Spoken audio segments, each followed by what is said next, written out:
مفتی وسیم دہلوی کے بیانات کے لیے مفتی صاحب کے official channel MWA Islamic channel کو سبسکرائب کریں۔ کسی بھی عمل کے انجام دیتے وقت ہمیں اس بات کا خیال رکھنا بہت ضروری ہے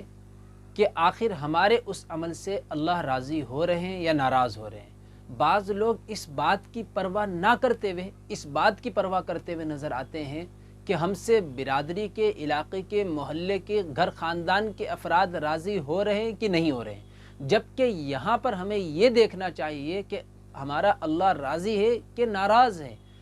اگر اللہ کی رضا کو ہم مقدم رکھیں گے، اللہ کی خوشنودی کو مقدم رکھیں گے،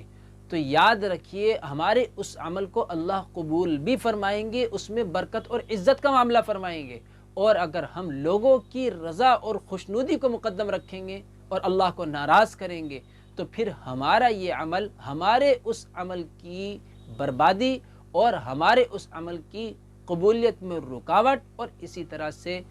بے عزتی اور بے برکتی کا سبب بنے گا۔ روایت کے اندر آتا ہے، آپ صلی اللہ علیہ وسلم نے فرمایا، من التمس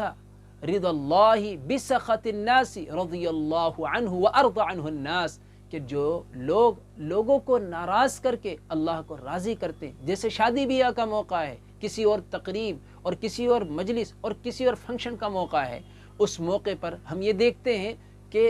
بعض برادری والے ناراض نہ ہو جائیں، صرف اس وجہ سے ان رسوم و رواج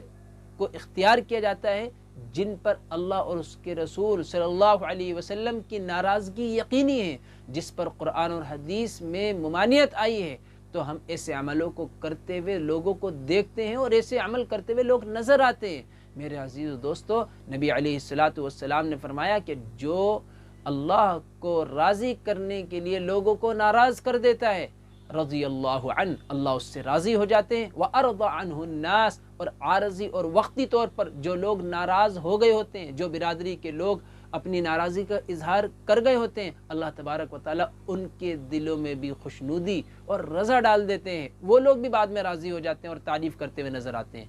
اسی طرح سے فرمایا، وَمَنِ الْتَمَسَ رِضَا النَّاسِ بِسَخَطِ اللَّهِ سَخِطَ اللَّهُ عَلَيْهِ وَأَسْخَطَ عَلَيْهِ النَّاسِ، اور جو لوگ اللہ کو ناراض کر کے لوگوں کو راضی کرتے ہیں، سخیط اللہ علیہ، اللہ اس پر ناراض ہو جاتے ہیں، واسخط علیہ الناس، عارضی اور وقتی طور پر جو لوگ راضی ہوئے ہوتے ہیں اللہ ان کے دلوں میں بھی ناراضگی پیدا فرما دیتے ہیں۔ ہم دیکھتے ہیں کہ شادی بیاہ کے موقع پر وہی لوگ جن کو بڑی آن بان اور شان کے ساتھ ہم نے دعوت دی تھی، بلایا تھا، وہی لوگ ہمارے پروگرام کی برائی کرتے ہوئے نظر آتے ہیں، ہمارے کھانوں کو برا کہتے ہوئے نظر آتے ہیں، ہمارے پروگرام، ہمارے فنکشن اور ہمارے نظام کو غلط کہتے ہوئے نظر آتے ہیں، ہماری بے عزتی کرتے ہوئے نظر آتے ہیں، اور ہمارے اس پروگرام میں ایسے پروگرام میں ہم دیکھتے ہیں کہ بے برکتی عام ہوتی ہیں، بعض مرتبہ کھانا ہی سب کو نہیں مل پاتا ہے۔ تو میرے عزیز و دوستو، ہمیشہ اللہ کی رضا کو مقدم رکھیں، نہ کہ لوگوں کی رضا کو۔ جب آپ اللہ کی رضا اور خوشنودی کو مقدم رکھیں گے، یقیناً اللہ تبارک و تعالیٰ آپ کے اس عمل اور اس پروگرام کے اندر خوب برکتیں بھی عطا فرمائیں گے اور عزت بھی عطا فرمائیں گے۔ اللہ تبارک و تعالیٰ ہمیشہ ہر عمل کو اپنی رضا اور خوشنودی کے لیے کرنے کی ہر ایک کو توفیق عطا فرمائے۔